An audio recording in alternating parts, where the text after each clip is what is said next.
Agent Romanoff. You miss me? Oh yeah, Charles, we got ourselves an X-Men fan. Captain. Your Highness. Captain, big fan, Spider-Man. Hey, everyone.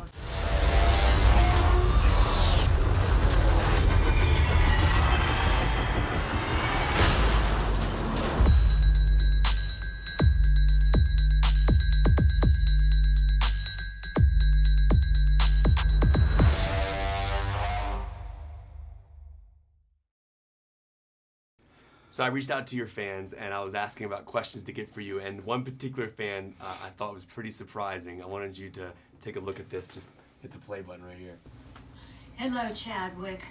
Congratulations on all your character portrayal successes. It's one of my teachers. You were a directing major at Howard University, and I had the honor of teaching you that there. And I wonder how studying the craft of directing has helped you, aided you in your portrayals of these many characters that you've done. Do you know who that is? Mm-hmm. That's Vera Katz. Yeah. So yeah, she was one of my she was my directing advisor and teacher at Howard. Her question, I don't know if they could hear the question, but she says, how does directing help you in your portrayal of characters? One, I think as the lead actor, it's necessary, and I think she's basically talking about characters in which I played the lead, the Thurgood, Marshall, Jackie Robinson, James Brown, and not this. As a lead actor, there's a certain responsibility you have to the entire scope of the movie. You need to know what world you're in. You need to know, because the audience is also following you. So where you look, they look. Where you stand, they want to know what that is. So your perspective is important. No matter what anybody else is doing, it doesn't work if you don't know where you're going. And so the lead actor is in some ways directing the emotions and the eye of the audience, because the audience lives through the protagonist. Their catharsis comes through the journey of the protagonist.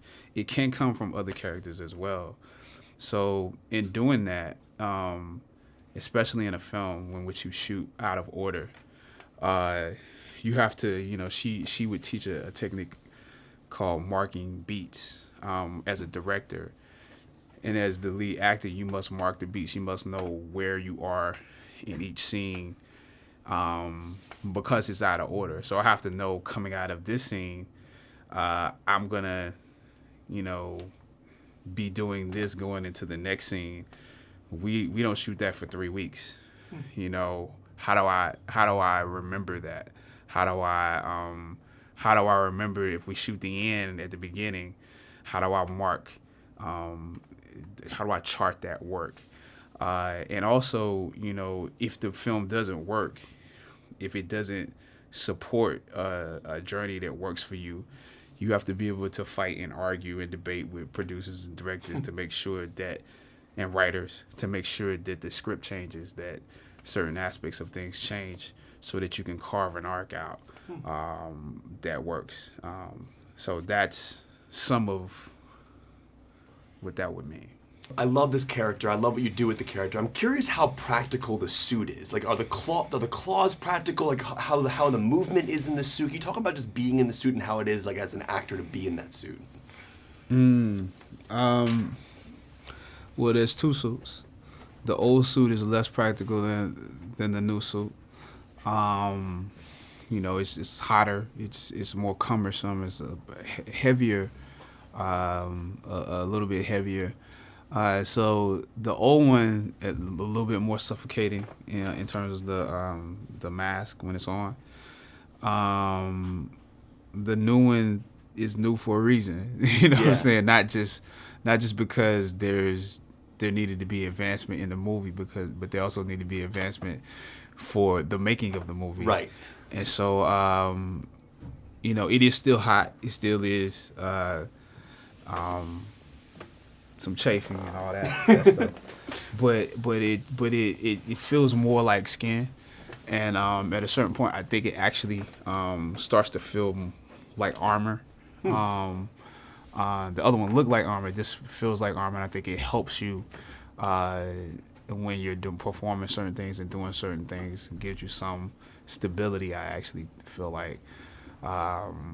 So there is some practicality to it. Cool. In terms of usefulness.